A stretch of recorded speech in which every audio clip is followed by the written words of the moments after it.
Story coming out of Washington has lit up Twitter and Facebook. Congressman Ron Paul and Barney Frank will be introducing a bill that would end marijuana prohibition. A short time ago, Texas Republican Ron Paul spoke with me about exactly what he's advocating. Take a listen. Well, removing it from the jurisdiction of the federal government and allow the states to regulate it like they would alcohol.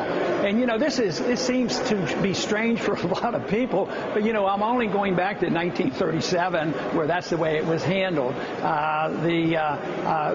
The states always did this, and I'm motivated strongly also because the states legalize it for the use of medicinal purposes, and it is helpful for people who have cancer and are getting chemotherapy. So this is not a huge radical idea. It's something that was legal for a long, long time, and the war against marijuana causes so much hardship and accomplishes nothing. So I would say that marijuana, as far as causing highway problems, is minuscule compared to alcohol, and yet we knew prohibition of alcohol was very bad. So this is just getting back to a sensible position on how we handle difficult problems, and for me it should be the states. All right, let the states regulate, and yes, I agree with that. That's a free market position. It's a 10th Amendment position. Mr. Paul, one of the debates, though, you came out for legalization of marijuana and heroin. Is that still your view?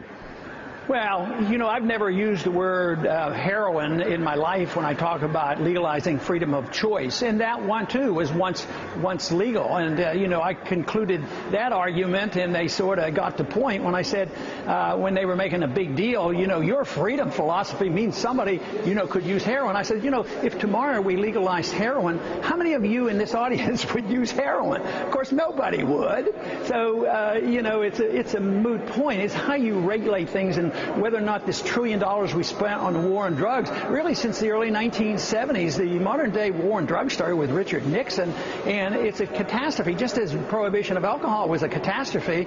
So yes, there are regulations for children and the way the states want to handle it, but you know, it's sort of like saying I believe in the First Amendment. Oh, that means you're pro-pornography or something like that. It's ridiculous. You know, permitting something to happen doesn't mean that you authorize it or endorse it. It is not endorsement of what people do. But do you worry, sir? I mean, look, I'm a recovering alcoholic and drug abuser. I'm coming up to 16 years with God's grace. Do you worry, sir, that this opens the door to more drug use, sets the wrong example, sends the wrong signal? It's an honest question on my part. Do you ever worry about that? You yourself No, are because I think it's much worse, because kids today have an easier time finding marijuana than they can alcohol.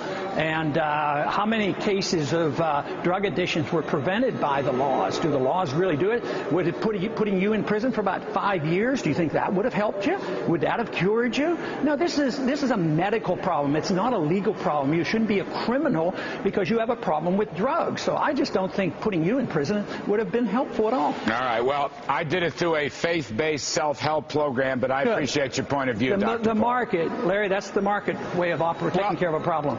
Yes, and I do, and I want to agree with you on why the states should have the jurisdiction on this and so many other things. Right. I think that's exactly the right position. We should be very consistent. I got to go.